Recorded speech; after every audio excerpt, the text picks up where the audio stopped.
नमस्कार, आप सभी का बहुत बहुत स्वागत है। मेरा नाम रोबिका लियाकत है। 4:50 होने को है और शुरू होने को है गूंज न्यूज 18 इंडिया पर।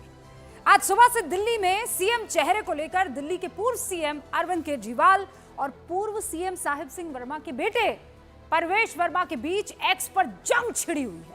दोनों एक दूसरे के खिलाफ नई दिल्ली सीट से चुनाव भी लड़ रहे हैं और इसीलिए एक दूसरे पर तीखा तंज कर रहे हैं, हमला करने से परहेज नहीं कर रहे हैं। आज के एक्स वॉर की शुरुआत किसने की? अरविंद केजरीवाल ने।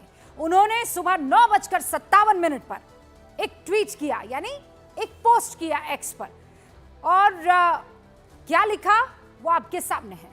फिर अरविंद केजरीवाल के सवाल को या जो वो बातें उठा रहे थे उसका जवाब परवेश वर्मा ने दिया। लेकिन जो लिखा अरविंद केजरीवाल ने, बेचारे परवेश वर्मा जी डिस्क्वालीफाई होने की पूरी कोशिश कर रहे हैं, पर चुनाव आयोग है कि मानता ही नहीं। इस पोस्ट के फिर ठीक 68 मिनट के बाद 11:05 पर परवेश वर्मा ने अरविंद केजरीवाल को जवाब दिया, रिकोट किया उसे, यानी जो उनका पोस्ट था एक्स पर। सुप्रीम कोर्ट ने पहले से ही, अब ये जो बात है ये परवेश वर्मा कह रहे हैं कि सुप्रीम कोर्ट ने पहले से ही आरोपी अरविंद केजरीवाल को डिस्क्वालीफाई कर रखा है। आरोपी केजरीवाल की तिहाड़ से जमानत पर शर्त नंबर 1 क्या है कि आरोपी केजरीवाल दिल्ली सचिवालय नहीं जा सकते, गए तो वापस जेल होगी। दूसरा, आरोपी केजरीवाल सीएम ऑफिस नहीं जा सकते, गए तो जेल होगी। आरोपी केजरीवाल कोई सरकारी फाइल साइन नहीं कर सकते, साइन की तो फिर जेल होगी। आरोपी केजरीवाल कोई अधिकारी से नहीं मिल सकते, मिले तो फिर जेल, यानी केजरीवाल कभी इस जीवन में दोबारा मुख्यमंत्री नहीं बन सकते। ये वो एक्स पर पोस्ट कर रहे हैं।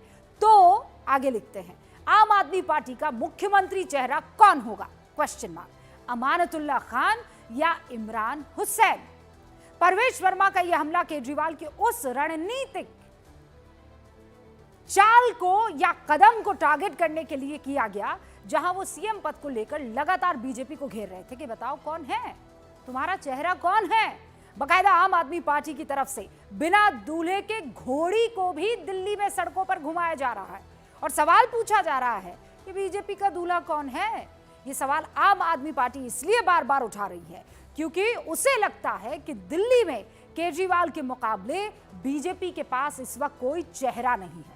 केजरीवाल को लगता है कि चेहरे के मुद्दे पर वो बीजेपी को कई पीछे धकेल सकती है और अगर बीजेपी चेहरा घोषित करती है तो पार्टी में गुटबाजी हो सकती है और इसका फायदा भी अरविंद केजरीवाल को या उनकी पार्टी को मिलेगा। अगर चेहरा घोषित नहीं करती तो केजरीवाल को बढ़त तो मिल ही रही है। केजरीवाल के इस फॉर्मूले का फायदा वो खुद 2013 में, 15 में और 20 में उठा चुके हैं, यानी मैं हूं चेहरा आम आदमी पार्टी का, मैं कर रहा हूं वादा और इन वादों को निभाने के लिए मुझे कुर्सी पर बिठाना होगा और जनता ने हर बार उन पर भरोसा किया। 2013 में केजरीवाल क्रांति के जननायक बनकर बढ़त बना गए। 15 में केजरीवाल के सामने बीजेपी की किरण बेदी को लेकर आया गया, लेकिन बहुत देर हो गई और फिर 2020 में बीजेपी बिना चेहरे के चुनाव लड़ी और केजरीवाल चुनाव जीत गए क्योंकि वो आम आदमी पार्टी का चेहरा था। यानी केजरीवाल का ये ट्राइड एंड टेस्टेड फॉर्मूला है और चौथी बार भी वो इसको आजमाना चाहते हैं। केजरीवाल की इस कोशिश का आंकड़ा भी समर्थन करते हुए दिखाई दे रहा है। देश भर में 2014 से अब तक कुल 69 चुनाव हुए हैं, ठीक है, जिसमें से 46 चुनाव उन पार्टियों ने जीते हैं, आप इसे बहुत गौर से समझिएगा। 69 इलेक्शंस हुए हैं, 46 इलेक्शंस उन पार्टियों ने जीते हैं जिन्होंने अपना पीएम या सीएम का चेहरा घोषित किया हुआ था और महज 23 चुनाव बिना चेहरा घोषित किए पार्टियों ने जीते हैं। तो रेशियो आपके सामने है। अधिकतर जीत बीजेपी और कांग्रेस के खाते में गई है। कुल मिलाकर जो रीजनल पार्टीज है उनके पास चेहरे फिक्स होते हैं क्योंकि वही उनका लीडर होता है, उसी ने उस पार्टी को बनाया होता है, इसलिए वो चेहरा घोषित कर लेता है। विधानसभा के चुनाव लड़ते हैं, लेकिन कांग्रेस और बीजेपी कई राज्यों में संयुक्त नेतृत्व में चुनाव लड़कर भी जीते हैं। दिल्ली में भी दोनों राष्ट्रीय पार्टियां इसी स्ट्रैटेजी पर काम कर रही है, लेकिन इस बार केजरीवाल बनाम कौन, इसका जवाब बीजेपी ने ढूंढ निकाला है। परवेश वर्मा का वो एक्स पर पोस्ट बता रहा है। तमाम बीजेपी के नेता जिस बेल ऑर्डर को मुद्दा बनाकर केजरीवाल को निशाने पर ले रहे हैं, उसकी कॉपी हमारे पास भी मौजूद है। ऑर्डर के पेज नंबर 63 पर यह है ऑर्डर की कॉपी नंबर 63। इसमें जिक्र है, लिखा है कि अरविंद केजरीवाल सीएम ऑफिस या दिल्ली सचिवालय नहीं जा सकते। अरविंद केजरीवाल सिर्फ उसी फाइल पर साइन नहीं, किसी फाइल पर साइन नहीं कर सकते। उपराज्यपाल के पास क्लियरेंस या अप्रूवल के लिए जिसे जाना है उस पर जरूर हो सकते हैं। हाँ, इन शर्तों में ये कहीं नहीं लिखा कि केजरीवाल अगर चुनाव जीत गए तो उन पर ये शर्तें लागू नहीं होती। यानी 8 फरवरी को अगर आम आदमी पार्टी को बहुमत मिलता है तो आम आदमी पार्टी को केजरीवाल के अलावा क्या किसी और को सीएम बनाना पड़ेगा, क्योंकि ये पन्ने कुछ और बता रहे हैं। The terms and condition imposed by a coordinate bench, और उसमें बाकायदा जो है ये बताया गया है कि कौन कौन सी वो शर्तें हैं। इनफैक्ट वो शर्तें मैं चाहती हूं कि आपको एक बार ऑन एयर बाकायदा दिखाई जाए। वो पेपर यहां पर है जिसमें इस बात का जिक्र किया गया है कि अरविंद केजरीवाल क्या कर सकते हैं और क्या नहीं कर सकते हैं। ये वो पन्ना है। He shall not visit the office of Chief Minister and Delhi Secretariat. He shall be bound by the statement made on his behalf that he shall not sign official files unless it is required and necessary for obtaining clearance approval of the Lieutenant Governor of Delhi. तो क्या होगा? चुनाव अगर अरविंद केजरीवाल और उनकी party जीत जाती है तो ये शर्तें चलेंगी, या अरविंद केजरीवाल का वादा कि मुझे जिताया तो मैं सीएम बनूंगा। चलिए शुरू करते हैं इसी पर डिबेट। सारे खास मेहमान हमारे साथ जुड़ चुके हैं। शुरू करते हैं गूंज।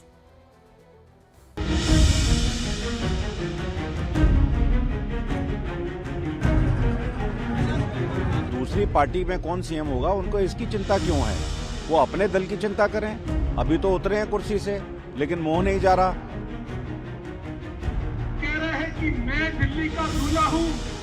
अरे भाई, दिल्ली हमारी माँ है और तू अपने आप को दिल्ली का दूल्हा बताता है। तेरे को शर्म नहीं आती है? बताओ आपका मुख्यमंत्री कैंडिडेट कौन है? आतिशी जी है नहीं, आपने कहा टेम्परेरी हैं। खुद आप बन नहीं सकते, जो हम लोगों ने बार बार कहा, सुप्रीम कोर्ट ने कह दिया, तो किसको बनाओगे? भाजपा का सीएम कैंडिडेट कौन होगा ये भाजपा घोषित करेगी ना। ये जो हथकंडे हैं, इन हथकंडों को दिल्ली की जनता अच्छी तरह समझ चुकी है।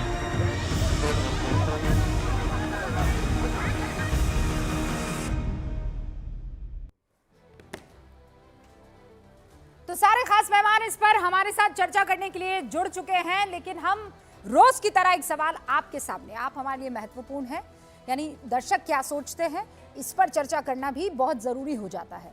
तो दर्शकों के लिए एक सवाल, और इस सवाल को हम ठीक 5:20 पर आपके सामने रखेंगे कि आप क्या सोचते हैं। सीएम चेहरे पर आम आदमी पार्टी का चुनावी मुद्दा क्यों? इसके लिए आपके सामने सारे ऑप्शंस हैं। किसी चेहरे की, विरोधी चेहरे की कमी, मुद्दों से भटकाना, पता नहीं। सीएम चेहरे आम आदमी पार्टी का चुनावी मुद्दा क्यों है? ये जो सीएम चेहरे हैं ना, कि बताइए कांग्रेस का कौन, बीजेपी का कौन, इसके पीछे ये 3 बिंदु क्या आपको लगते हैं वजह है? तीनों में से एक पर आप क्लिक कर सकते हैं। और जो खास मेहमान हमारे साथ जुड़ चुके हैं, आपसे तारुफ करवा देती हूँ। और ये मुस्कुराते हुए रवि जी आपको दिखाई दे रहे हैं आम आदमी पार्टी का पक्ष रखने के लिए। बिल्कुल बगल में अजीज खान साहब है, जिन्होंने चुन लिया है कि साथी मेरा झाड़ू होगा। आम आदमी पार्टी, बाद में देखेंगे कांग्रेस का साथ के हाथ रखना है कि नहीं रखना है। और बिल्कुल उनके बगल में इस वक्त आपको राजस्थान से ही ताल्लुक रखने वाले हमारे वरुण जी दिखाई दे रहे हैं। वरुण पुरोहित जी, आपका बहुत बहुत स्वागत है। उनके ठीक बगल में आपको हर्षवर्धन जी दिखाई दे रहे हैं, सीनियर जर्नलिस्ट है। और उनके ठीक बगल में, यानी मेरे भी बगल में और हर्षवर्धन जी के भी बगल में, राधिका खेड़ा जी दिखाई दे रही है। बिल्कुल आप सभी का बहुत बहुत स्वागत है। और राधिका खेड़ा तो खुद दिल्ली से ताल्लुक भी रखती है। इनफैक्ट जो राजनीति है छत्तीसगढ़ में बड़ी करती रही है, लेकिन यहाँ भी उनका दिल समाया हुआ है। आप सभी का बहुत बहुत स्वागत है। रवि जी, शुरुआत आपसे। क्या आप एक मतलब कहाँ घोड़ी लिए लिए घूम रहे हैं सर? घोड़ी घुमा रहे हैं कि दूल्हा कौन फंसा दिया आप ही के दूल्हे को आज परवेश वर्मा ने। दिखा रहे हैं कि बताइए, अगर घोड़ी चढ़ भी गए तो दूल्हा बन ही नहीं सकते हैं, कैसे बने? कोर्ट ने रोका हुआ है। देखिए, माननीय सुप्रीम कोर्ट ने कहीं पर भी आदेश में नहीं लिखा कि अरविंद केजरीवाल दोबारा मुख्यमंत्री नहीं बन सकते। पहली बात तो ये प्रमाइस आप क्लियर कर लीजिए। हाँ, ऑफिस नहीं जाएंगे, फाइल पे साइन तभी करेंगे अगर एलजी के पास जानी है, तो इन सब चीजों का कोई फर्क नहीं पड़ता। और अरविंद केजरीवाल को दिल्ली की जनता प्यार करती है, आज से नहीं पिछले 11 साल से करती है, और उनके ऊपर विश्वास करती है, क्योंकि उन्होंने जो कहा वो किया। ठीक है, सब कुछ तो हर कोई नहीं कर पाता, सब कुछ तो प्रधानमंत्री भी नहीं कर पाए, मगर जो उनके बस में था वो उन्होंने सब कुछ किया। तो इसलिए, और प्रवेश वर्मा जी का जो रिकॉर्ड है वो बड़ा खराब है। अभी पीछे वो पैसे बांटते हुए पकड़े गए, उनकी एफआईआर भी हो चुकी है। तो उनका अरे कल नामांकन में जूते बांट रहे थे, तो चुनाव आयोग ने बकायदा जो है उनके खिलाफ एफआईआर का आदेश दे दिया है। हाँ, तो ये चीज जो है वो उनको अरविंद केजरीवाल के खिलाफ खड़ा होने में कोई मदद नहीं करेगी, क्योंकि उनका रिकॉर्ड बहुत खराब है। उनको मालूम है वो कैसे कम्युनल, हम जब ये बातचीत वो कर रहे आपको थे ना, याद होगा ना, जब वो पहले खड़े होकर के वो मंच पे और से देखिए सतीश के आवाजें सिंह साहब लगा भी रहे मुझे थे, स्क्रीन वो- पर नजर आए। सतीश जी, एक तो ऐसा है, आप यहाँ स्टूडियो में ही बहुत अच्छे लगते हैं। आप घर से डिबेट कम किया कीजिए। आप यहाँ मेरी इल्तिजा है कि स्टूडियो आ जाए, मतलब 4 चांद लग जाते हैं स्टूडियो में, इतना मैं आपको बता देती हूँ। अब मैं शुरू कर रही हूँ डिबेट, लेकिन एक बड़ी खबर आ गई है। खबर यह है कि बीजेपी एक प्रेस कॉन्फ्रेंस करके एक बार फिर से आम आदमी सरकार पर बड़ा हमला बोलती है। बीजेपी कह रही है, आतिशी कहती है कि फिर वही शराब नीति लेकर आएंगे। आम आदमी पार्टी सरकार की प्राथमिकता अब शराब हो गई है, बीजेपी आरोप लगा रही है। कैग ने घोटाला पाया, सीबीआई ने घोटाला पाया, अब ये भी कह रहे हैं कि वही शराब नीति लाएंगे। हद होती है, ऐसा आरोप बीजेपी का। सुन लीजिए जल्दी से। रिपोर्ट आपने कंसील कर दिया, विधानसभा में नहीं आने दिया। आपको मालूम है कानून के मुताबिक जब रिपोर्ट आती है तो पहले विधानसभा में जाती है, वहां से पब्लिक अकाउंट्स कमेटी में जाती है। तो 2600 करोड़ का घोटाला हुआ, उसको आप छुपा गए। राधिका खेड़ा जी, एक के बाद एक प्रेस कॉन्फ्रेंस, क्या वजह है? आप लोग नर्वस हैं क्या? हर रोज एक प्रेस कॉन्फ्रेंस बड़े बड़े नेता की तरफ से हो रही है, नर्वसिया गए हैं? जी, नर्वस तो वो होते हैं जो झूठ बोलते हैं, और देश की जनता के सामने आपकी मीडिया के थ्रू बात पहुंचाने से ज़्यादा अच्छी बात क्या हो सकती है? फिर ये बार बार कहते हैं हम प्रेस कॉन्फ्रेंस नहीं करते। अब मीडिया से हम बात करते हैं और खुद बात रखते हैं तो जनता तक पहुंचती है। आपके चैनल पे जैसे प्रेस कॉन्फ्रेंस कवर होती है, कितनी स्पीड से पहुंचेगी? जब रूबिका जी आप पढ़ के बताती है, क्या रीच भी होगी और देश की जनता को उस पर विश्वास भी होगा। तो इसलिए बहुत जरूरी है। और जो होता है ना, कभी कभी राधिका जी, रोज रोज मुद्दे बदल रहे हैं, पर रोज रोज ये मुद्दा दे रहे हैं। एक दिन सुधांशु त्रिवेदी आते हैं और कहते हैं वो हॉक्स कॉल करने वाले जो पकड़े गए हैं, उनके माँ बाप जिस एनजीओ में, उस एनजीओ का नाता आम आदमी पार्टी से, आम आदमी पार्टी बताए कि वो क्या चाहती है। फिर आप कहते हैं कि बताइए आपका चेहरा कौन, फिर आप कहते हैं कैग रिपोर्ट, फिर आप कहते हैं शराब नीति। मतलब मुद्दा क्या है? एक स्ट्रॉन्ग मुद्दा होता है जिसको पकड़ के अब खड़े हो जाए, क्या अब इस वाले पर तो आप तुमको हरा कर रहे हैं। देखिए, केजरीवाल जी ने और उनकी पार्टी ने इतने झूठ के जाल बुने हुए हैं, इतने झूठ के जाल बुने हुए हैं कि मुद्दे ही नहीं खत्म हो रहे। कोई काम के ऊपर तो चर्चा हो ही नहीं पा रही, इनके कामों की क्या क्या कमी है, क्योंकि इतना भ्रष्टाचार, इतना ड्रामा, इतनी गलत नीतियां। हाँ। अब देखिए, पहली शुरुआत जो हुई कि दूल्हा दूल्हा, ये पता नहीं कौन से दूल्हे के बारे में बात कर रहे हैं जो एलिजिबल ही नहीं है। और अगर वो दूल्हा एलिजिबल था तो उस दूल्हे ने इस्तीफा क्यों दिया? पिछली शादी क्यों तोड़ी? क्यों डिवोर्स लेके भाग गए? क्यों आतिशी जी को वहां पे मुख्यमंत्री बना दिया? अगर वो एलिजिबल थे तो बने रहते मुख्यमंत्री। अच्छा, एक और मजेदार बात होती है, आप इनसे जब पूछते हैं ना कि आपने महिलाओं को 1000 रुपए क्यों नहीं दिए, आपने कूड़ा साफ क्यों नहीं किया, वो कूड़े का पहाड़ क्यों नहीं हटाया, आपने पोल्यूशन पे काम क्यों नहीं किया, आपने यमुना क्यों नहीं साफ करी, तो केजरीवाल साहब कह देते हैं और इनके प्रवक्ता कि जी ये तो जेल में थे ना, आपने काम नहीं करने दिया। और फिर इनके प्रवक्ता आके टेलीविजन डिबेट पे कहेंगे कि जी जेल में से तो सरकार चल रही थी। ये खुद इतने कंफ्यूज है कि ये सरकार चला रहे थे या नहीं। लेकिन एक इस चीज में बात तो सामने आ गई कि जो महिला सशक्तिकरण और महिला के सम्मान के ऊपर तिरंगा हाथ में लेके राजनीति अपनी शुरू करे थे, आज उन्होंने दिल्ली की महिला मुख्यमंत्री की लगातार बेइज्जती करते जा रहे हैं और उनको अपना चेहरा नहीं बना रहे। कभी उनको खड़ाऊ मुख्यमंत्री बोल देते हैं, कभी कह देते हैं वो तो हट। और केजरीवाल साहब ने आपने सुना ना हर्षवर्धन जी, अभी खुद रवि जी ये कह रहे हैं कि कहाँ लिखा है, ये जो पन्ने रूबिका लियाकत लहरा रही है, इन पन्नों में कहाँ लिखा है कि अगली बार जो है, ओके 10 सेकंड एक ऐड कर दूं। रवि जी यहाँ पे बात कर रहे थे कि ट्रैक रिकॉर्ड परवेश साहिब सिंह वर्मा जी का, तो ट्रैक रिकॉर्ड पे बात कर लेते हैं। पिछला लोकसभा चुनाव जो वो जीते थे, वो देश में ट्रैक रिकॉर्ड ऐसा था कि रिकॉर्ड बनाया गया था, सबसे अधिक वोटों से देश में जीते थे। तो ये ट्रैक रिकॉर्ड है और बौखलाहट आम आदमी पार्टी और केजरीवाल साहब की यही है कि उनकी लड़ाई उस व्यक्ति से है जिसने लोकसभा चुनाव में अपने पिछले चुनाव में आपका ऐसा रिकॉर्ड बनाया था। तो फिर पैसे क्यों बांटने पड़ रहे हैं मैडम? क्यों घर पे बुला बुला के आप पैसे बांट रहे हैं महिलाओं को? क्यों आपको जूते बांटने पड़ रहे हैं नामांकन करते वक्त? जल्दी से क्विकली ये बता दीजिए अगर ऐसा है तो।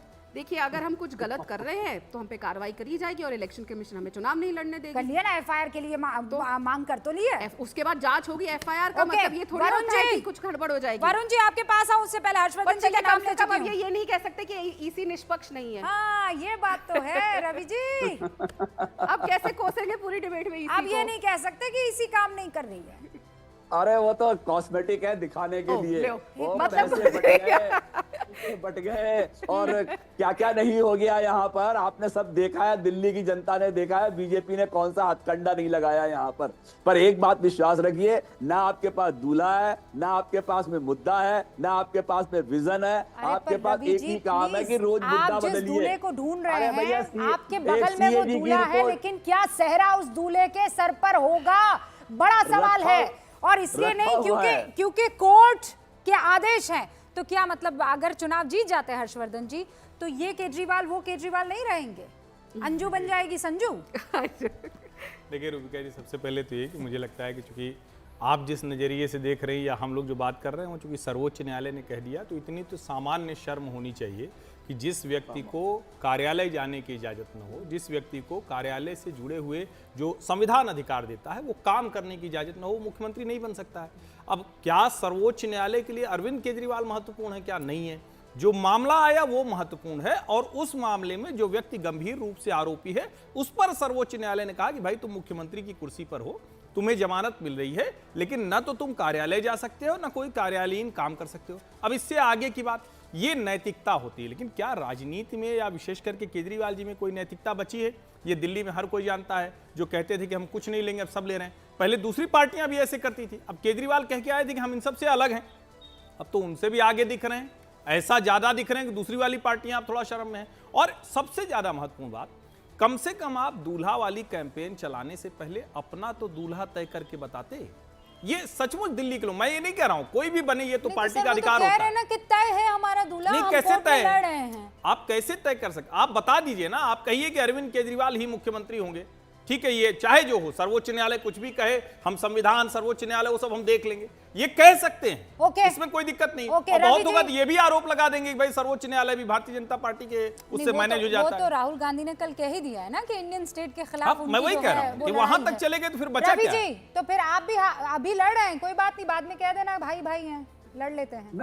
नहीं, बिल्कुल नहीं। मैं तो सामान्य शर्म की बात कर रहा हूँ। सामान्य शर्म तो उस सरकार को आनी चाहिए जो सुप्रीम कोर्ट के आदेश के बावजूद संसद में जाकर के सरकार की सारी शक्तियों को छीन लेती है। शर्म तो उस पार्टी को आनी चाहिए, सामान्य शर्म नहीं है। वो तो रॉन्ग इंटरप्रिटेशन, विशेष शर्म है बिल्कुल, कि जिन्होंने पूरी सरकार को पंगु बना दिया, सरकार को एक पैसे का काम करने से मजबूर कर दिया, एक एक फाइल रोक करके रख दी, एक एक चीज पर एफआईआर कर दी, जिनका आज तक कोई नतीजा नहीं निकला। राधिका खेड़ा, आपने 12 सितंबर को रवि जी और केजरीवाल साहब को, केजरीवाल जी को बेल मिली थी। आज 4 महीने हो गए, एक डेट नहीं पड़ी उसके अंदर, एक डेट नहीं पड़ी उसके अंदर, आज 4 महीने हो गए, वरना रात के रात में गिरफ्तारियां हो रही थी। ठीक है, आज 4 महीने हो चुके हैं, एक डेट तक नहीं पड़ी है उसके अंदर।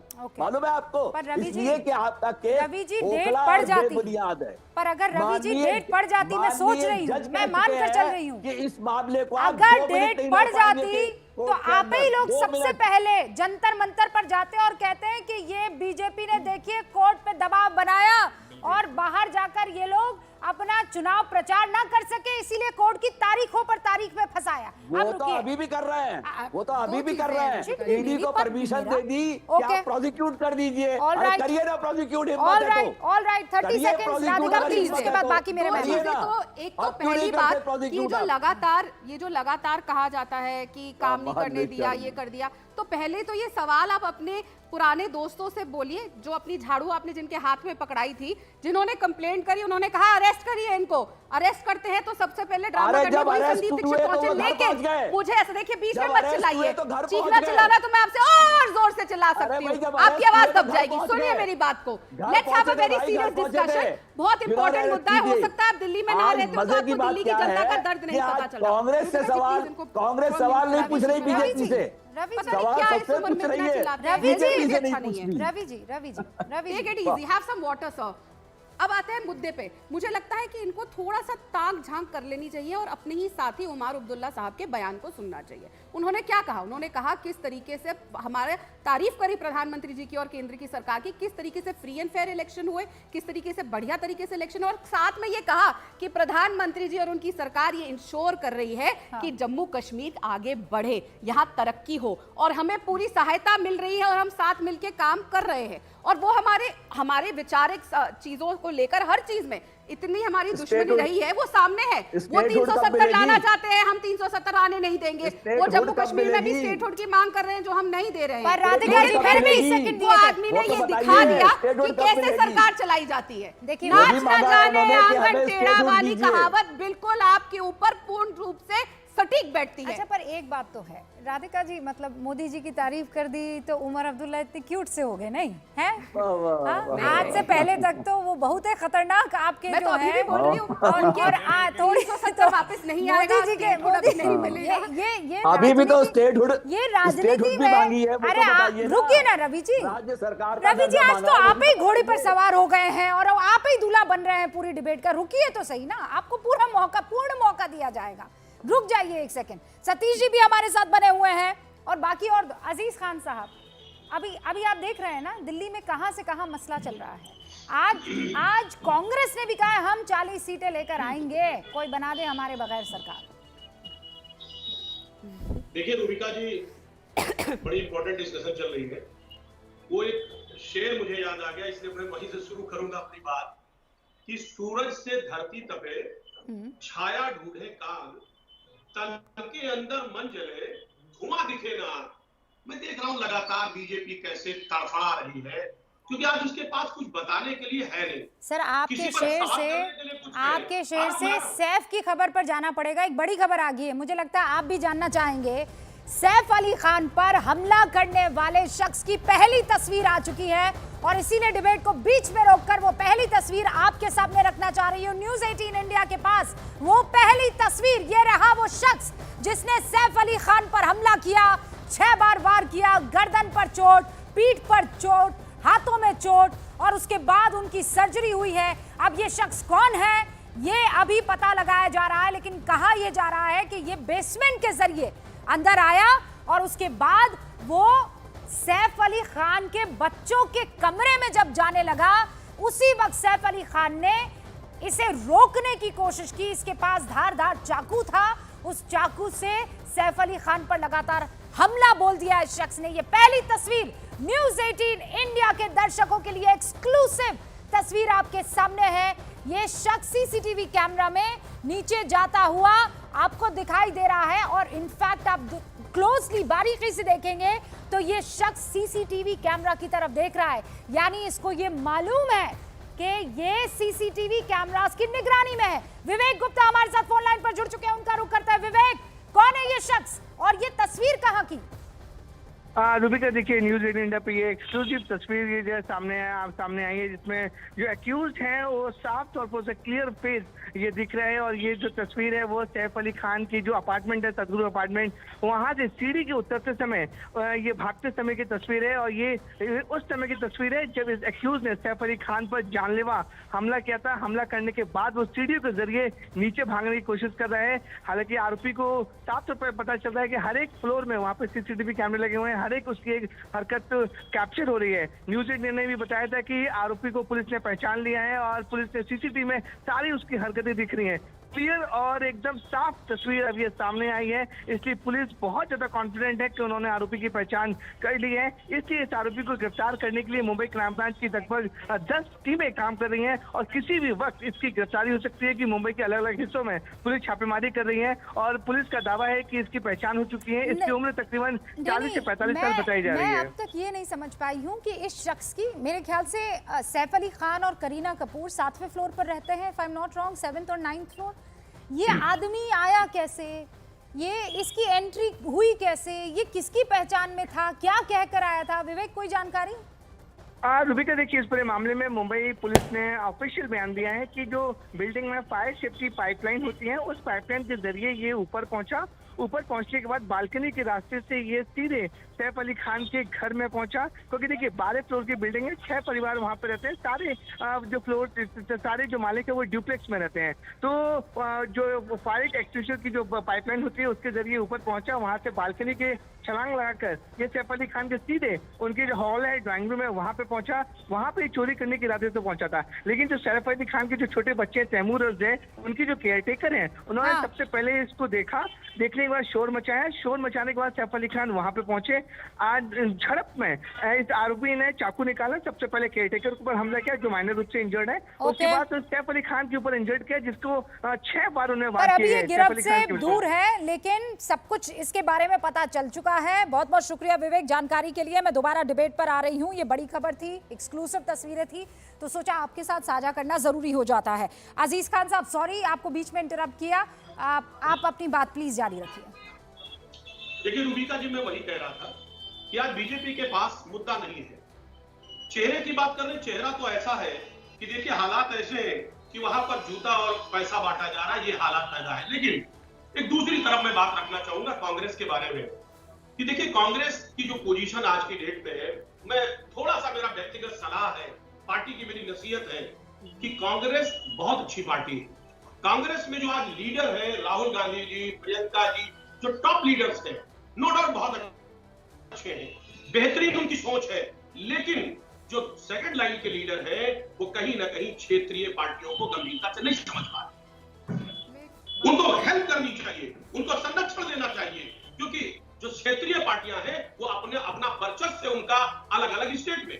आप देखिए ना, पिछला रिकॉर्ड आपको मैं बताना चाहूंगा कि उत्तर प्रदेश में 62 सीट थी और टोटल जो लड़ी गई समाजवादी पार्टी, उसमें 37 सीट हमने हासिल किया, लेकिन कांग्रेस 17 में केवल 6 हासिल कर पाई। क्यों?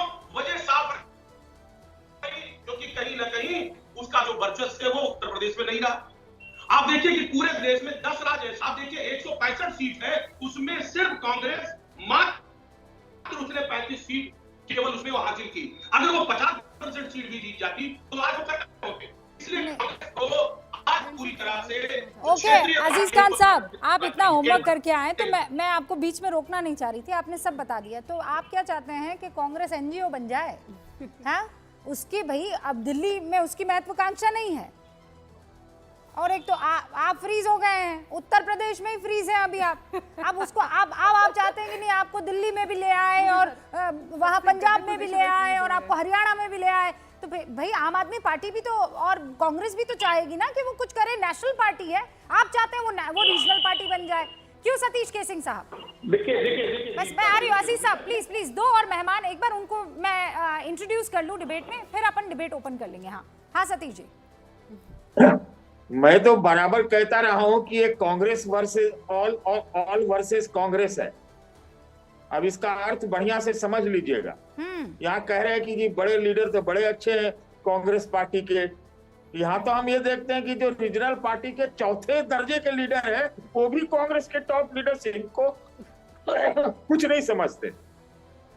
तो मुद्दा तो यही है।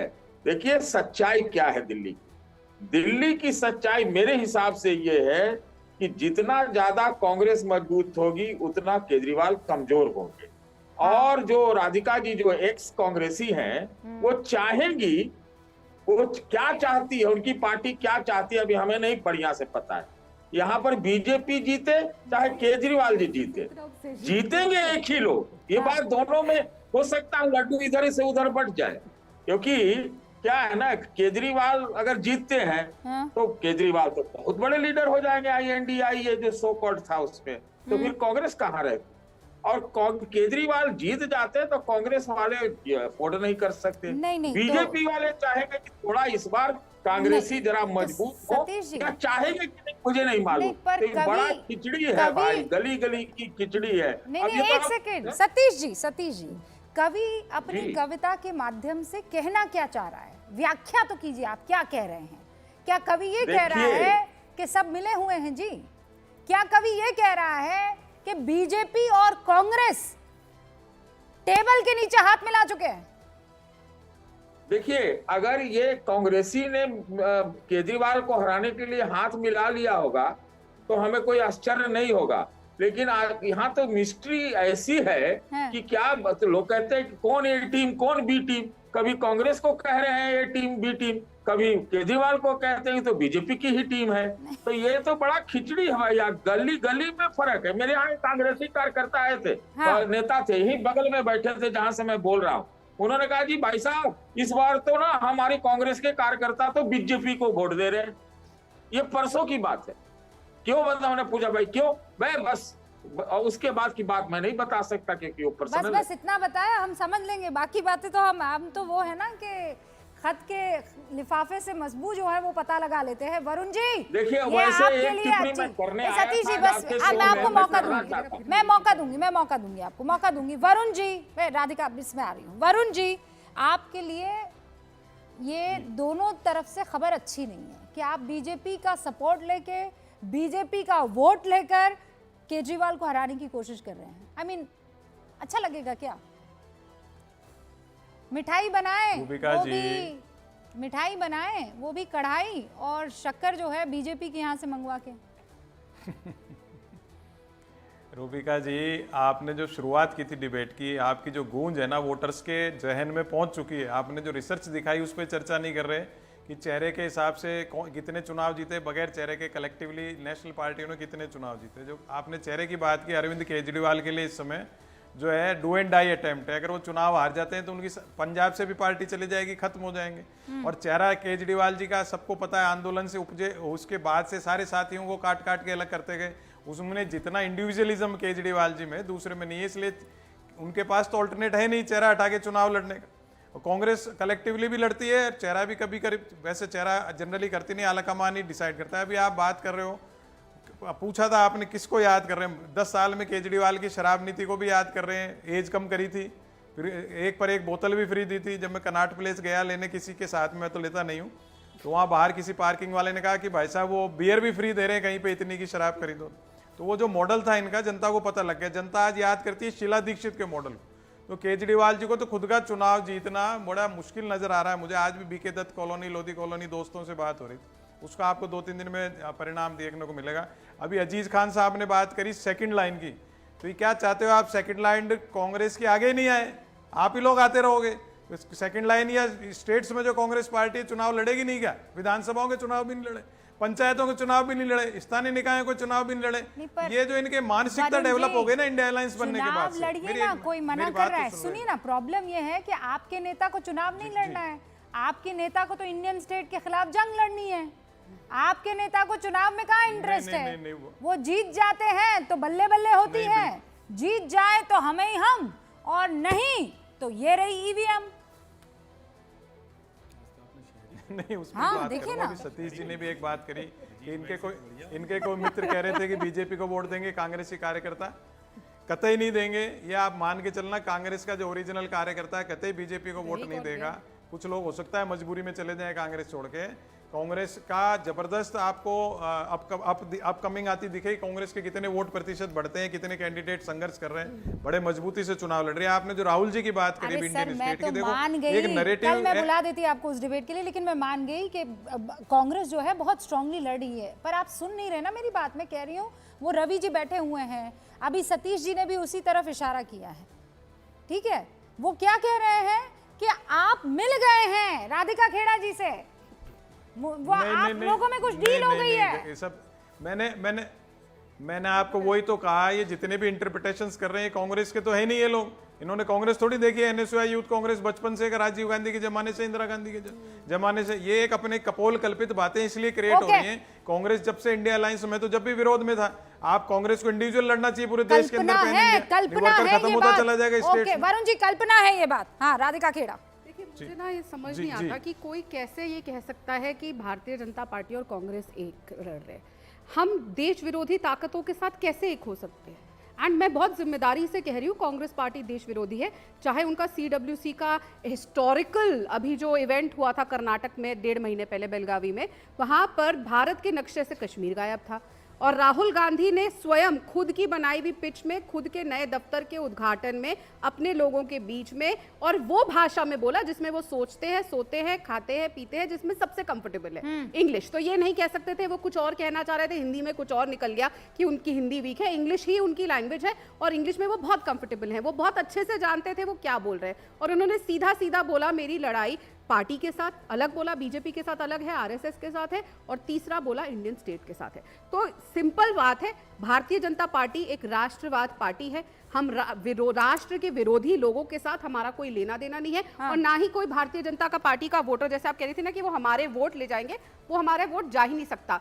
देश के इस समय आप ये देखिएगा, कांग्रेस पार्टी का इतना बुरा हाल होने वाला है, क्योंकि देश तो कह रहे हैं आपका वोट जा नहीं रहा है, इनफैक्ट कांग्रेस का वोट आपको आ रहा है। वो सतीश जी, हाँ सतीश तभी तो ना, क्योंकि देश विरोधी लोगों का वोट चला जाएगा ना। देश विरोधी, अरे म्यूट पर है आप। एक देश विरोधी पार्टी को कोई क्यों वोट देगा? क्षमता रखो राधिका जी। अरे सुन लेंगे पर आप अनम्यूट तो करें। राहुल गांधी ने कहा कि स्टेट को फाइट करेंगे, लेकिन आपके मोहन भागवत इंडियन स्टेट के इंडिपेंडेंस को नहीं मानते हैं। आपने उसका क्या बयान सुना था? मिसकोट मत करिए सर, आप बहुत वरिष्ठ इंसान हैं। मिसकोट मत करिए। रूपिका जी चला दीजिए इनके लिए बयान। गलत सड़क दूसरों को सर्टिफिकेट मत बांटिए। एक ये मिसकोट कर रहे और एक खड़गे साहब धमकी देते फिर रहे कि उनका चलना मुश्किल हो जाएगा भारत में। ये कांग्रेस का चेहरा है। मौजूदा है वो आपको मिसकोट नहीं, आप कह रहे हैं राहुल गांधी के बयान को मिसकोट किया गया है, लेकिन मोहन भागवत के बयान को मिसकोट नहीं किया गया है। हर्षवर्धन जी, दोनों बयान मेरे पास है, मैं दोनों बयान आपके सामने रख दूंगी, दोनों बयान रख दूंगी। अरे RSS के एक आदमी ने ऐसी बात थोड़ी बोली है, सर 4 संघ प्रमुखों ने ऐसे ही बात कही है। सर सुनिए, इनको पता भी नहीं हुआ आप कह रहे हैं राहुल गांधी के बयान को मिसकोट किया गया है, लेकिन मोहन भागवत ने जो कहा है वो मिसकोट नहीं है। गलत इस्तेमाल किया है, लेकिन जिस तरह से आप हम लोग आज मोहन भागवत की बात कह रहे हैं कि मिसकोट किया गया है, तो उस लिहाज से फिर राहुल गांधी ने बोला वो इंडियन स्टेट से लड़ रहे हैं, और मोहन भागवत जी ने जो बोला वो भी सही बोला। बीच में सुनने के लिए नहीं तो हल्ला कराने के लिए छोड़ दीजिए। उन्होंने क्या कहा कि बीजेपी RSS ने स्टेट के सारे इंस्टीट्यूशन को कैप्चर कर लिया, लड़ाई हमारी उससे है। उसमें वो एक शब्द बोल गए स्टेट, तो अब उसका मिसइंटरप्रिटेशन हो गया। भागवत जी का बयान को अगर आप पुराने 3 RSS के प्रमुखों को ले लेंगे, फिर वैसे ही बयान है उसमें। आप इस मामले में गड़बड़ी तब कर जाते सर कि बोलते नहीं वो तो अंग्रेजी में कंफर्टेबल आदमी हो, सोचता अंग्रेजी में है और हिंदी बोलने में गड़बड़ी हो गई, लेकिन यहाँ तो he speaking in English. Rubika जी, मोहन जी ने हिंदी में बोला है, राहुल जी ने अंग्रेजी में बोला। मोहन जी ने हिंदी में और राहुल जी ने अंग्रेजी में बोला है। दोनों जिस भाषा में सोचते हैं, जिस भाषा में समझते समझाते, उसी में बोला है। मोहन जी ने साफ कहा हमारी स्वतंत्रता मिली, हमें अपने मन का देश बनाने को मिला, हमने अपना संविधान बनाया, हमने सब कुछ किया, लेकिन हमारी जो स्व की चेतना थी वो राम मंदिर के साथ जुड़ी हुई थी। ये आज से नहीं, संघ हमेशा का, तो संघ नहीं, इस देश को जो भी मानता है तो वो तो इसको मानता है। उन्होंने कहा हमें राजनीतिक स्वतंत्रता मिली, हम अपने मन के हुए। राहुल गांधी क्या कह रहे हैं कि आप लोग अगर इस गलतफहमी में हैं कि आप भाजपा से लड़ रहे हैं या RSS से लड़ रहे हैं, तो आप गलत समझ रहे हैं। देश की सारी संस्थाओं पर कब्जा कर लिया है, और ये कहते हुए आगे कह रहे हैं कि आपकी लड़ाई इंडियन स्टेट से है, और इंडियन स्टेट से लड़ता है लश्कर तैयबा, इंडियन स्टेट से लड़ता है हिजबुल मुजाहिदीन, इंडियन स्टेट से लड़ता है नक्सल आतंकवादी, इंडियन स्टेट से हर वो व्यक्ति लड़ता है जिसको लगता है कि भारत बड़ा होगा तो मुश्किल हो। नहीं, पर इंडियन स्टेट बार बार यही तो कांग्रेस की तरफ से कहा जा रहा है, और कांग्रेस को जो सपोर्ट करते हैं। तो भाई राहुल गांधी भी तो कह रहे हैं कि मोहन भागवत अगर दूसरे देश में रहते तो ट्रीजन का मुकदमा होता, गिरफ्तार होते। एक लाइन बताइए ना सर सतीश जी, मोहन जी के अगर गलत हो तो बताइए, हम भी आपके साथ सुर मिलाएं। एक लाइन बताइए ना अरे जिसमें भाई जहां ऐसा देखिए, टेस्ट हो आप जैसा। हर्षवर्धन जी पढ़े लिखे व्यक्ति हैं, रवि जी, wait। आरएसएस सुन लीजिए ना, आप संतोष, सुनने की बताइए ना क्षमता सर, रखिए। आप सतीश जी, RSS पा रहे हैं। सुनिए, मेरे कि वो व्यूअर्स मौजूदा ये कह रहे संविधान को उस हैं, रूप में मेरे स्वीकार व्यूअर्स नहीं ये करते। कह रहे हैं कि दिखा दीजिए ना, संविधान दोनों को बयान पढ़िए। दिखा दीजिए, और जो आजादी की दोनों नीति, बयान दिखा उसको- दीजिए, दूध का दूध पानी का पानी हो जाएगा। मैं शब्दशः, तैयारी के साथ बिल्कुल। बैठी हूँ, शब्दशः दोनों बयान दिखा देते हैं कि किस पर ट्रीजन का केस लगता अगर वो किसी और देश में होते तो। लगाइए दोनों के दोनों बयान सर, सुनाइए देश की जनता को।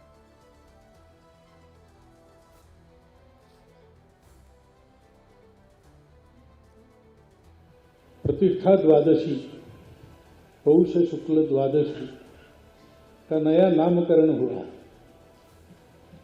पहले हम कहते थे वैकुंठ एकादशी, वैकुंठ द्वादशी, अब उसको प्रतिष्ठा द्वादशी कहना है,